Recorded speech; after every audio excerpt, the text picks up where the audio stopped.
बिस्मिल्लाहिर्रहमानिर्रहीम। अल्लाह ताला के फ़ज़ल करम और शुक्र के बाद आज की गुफ्तगू का आगाज़ करते हैं। नाज़रीन कराम, कुल्लूश उस्मान में सियासत और सस्पेंस इतना आगे बढ़ गए हैं कि हर कोई ये जानने की ख्वाहिश में है कि कहानी में आगे क्या होगा, क्योंकि कुल्लूश उस्मान की कहानी इस तरह घूमती हुई और बल खाती हुई आगे बढ़ रही है कि इस बारे में बहुत कम लोगों ने सोचा होगा। जो कुछ ओरहान गाजी के साथ हुआ, जिस तरह आसमा के ज़रिए से उसे जहर दिया गया, उसके बाद कुमराल उबदाल ने यह कहा कि ये जहर लाइलाज है और उसके गम में उस्मान गाजी और मल्लन खातून का फ़िक्रमंद होना सब कुछ नाकाबिल यकीन था। नाज़रीन इकराम, ये मुसलसल तीसरी किस्त है जिसमें अभी तक ये फैसला नहीं हो पाया कि तुर्कों की सिपहसालारी कौन करेगा। लेकिन इसके बावजूद कि इस किस्त में बहुत कम सीन थे, लेकिन जो भी सीन थे वो नाकाबिल यकीन थे और किसी भी अदाकार की अदाकारी मुश्किल सीन्स में ही नज़र आती है। तो बिलाशुबा इसमें कोई शक नहीं कि जो भी अदाकार इस किस्त में काम कर रहे थे उन्होंने अदाकारी के जौहर कमाल के दिखाए। उस्मान गाजी और मल्लन खातून वाकई में एक ऐसे माँ बाप नजर आए जिनकी औलाद उनके सामने ज़िंदगी और मौत की कश्मकश में मुब्तला है और वो फ़िक्रमंद हैं। उस्मान गाजी बेबस भी हैं लेकिन पुरअज़म भी। ओरहान का किरदार अदा करने वाले अदाकार ने भी बहुत कमाल की एक्टिंग की। बेबसी की हालत में अज़म के साथ उसने वो कमाल की एक्टिंग की कि आंखों में आंसू आ गए और ये अदाकारी हमेशा के लिए जहनों में नक्श हो गई। और वह सीन भी कमाल का था जिसमें बेंगे खातून अलाउद्दीन के ऊपर जहर देने का इल्ज़ाम लगाती है और वो रोते हुई आंखों के साथ ये कहता है कि मैंने ऐसा नहीं किया, मैं अपने भाई के साथ ये नहीं कर सकता। और उसके बाद वो सीन भी कमाल था जब वो अपने भाई के पास बैठा हुआ है और कहता है कि मैं तुम्हारा बाजू बनूंगा, मैं तुम्हारी टांगे बनूंगा। दो सुतेले भाइयों के दरमियान इतनी मोहब्बत कमाल है। बुज़दैग ने बहुत कमाल के सीन क्रिएट किए।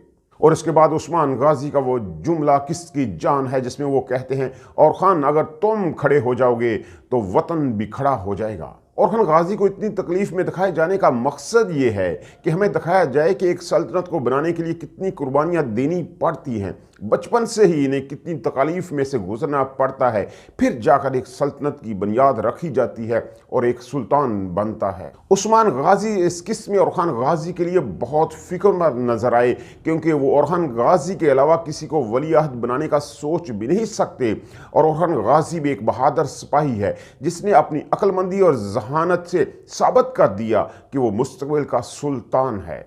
ओरहान गाजी की इन्हीं खूबियों की बुनियाद के ऊपर उस्मान गाजी ने उसे इतनी कम उम्री में एक किले का सरबराह बना दिया था और उसने उस किले के दफा में अपनी सलाहियतें मनवाई भी। ओरहान गाजी की जहानत और बहादुरी भी बेमिसाल है और किरदार भी तारीही है। इसलिए मुझे उम्मीद है कि अगले सीजन में ये किरदार और ज़्यादा निखरेगा और ड्रामे का दूसरा बड़ा हीरो होगा। लेकिन जो कुछ वो अभी कर चुका है उसका मतलब यही है कि अभी भी ड्रामे का दूसरा बड़ा हीरो है। लेकिन अगले सीजन में इस किरदार को और ज़्यादा बड़ा किया जाएगा और बेशुमार फतोहात में ओरहान गाजी का बहुत बड़ा हाथ होगा।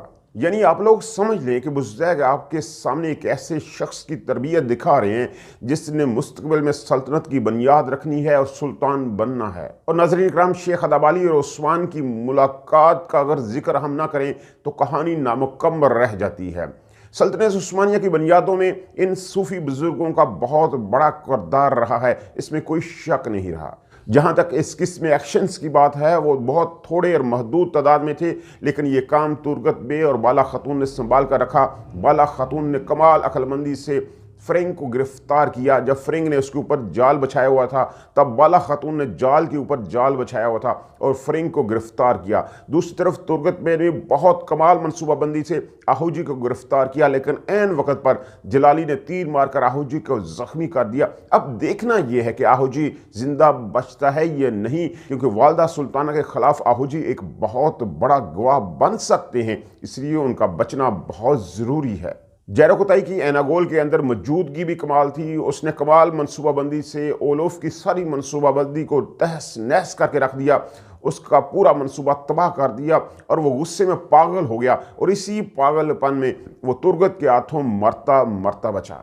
नाज़रीन इकराम, आखिर में हम बात करते हैं कुल्लूश उस्मान में मंगोल कमांडर नाइमान की एंट्री की। बहुत खूबसूरत मनाजर थे।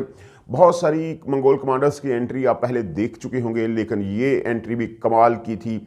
थोड़ी सी कमी थी। हमें उम्मीद थी कि जब मंगोल कमांडर एंटर होंगे तो उनके साथ बहुत सारे मंगोल दमाल डालते हुए आएंगे, एक दहशत का सीन क्रिएट किया जाएगा, लेकिन ऐसा नहीं हुआ। इसके बावजूद नाइमान ने आते ही जैसे वालदा सुल्ताना की बेइज्जती की, कमाल थी। उसने वालदा सुल्ताना को उसकी औकात याद दिलवाई और कहा, तुम मेरे मुकाबले में कुछ भी नहीं हो, अगर तुम्हारा सरदार कोई है तो उस्मान गाजी है। उस वक़्त तुर्क सरदारों को भी एहसास हुआ कि वो उस्मान गाजी के बगैर नामुकम्मल हैं। इसका मतलब ये है कि आने वाली अक़सात में ये चीज़ क्लियर हो जाएगी कि तुर्क लश्कर अगर बनेगा तो उसकी सिपहसालारी सिर्फ़ और सिर्फ उस्मान गाजी ही करेंगे। तो नाज़रीन किराम, ये थी हमारी आज की वीडियो। उम्मीद है आपको पसंद आई होगी। अपनी राय का इज़हार कमेंट्स में लाजमी कीजिएगा। आपकी मोहब्बतों का बहुत शुक्रिया। मेरे चैनल को सब्सक्राइब लाजमी कर दें।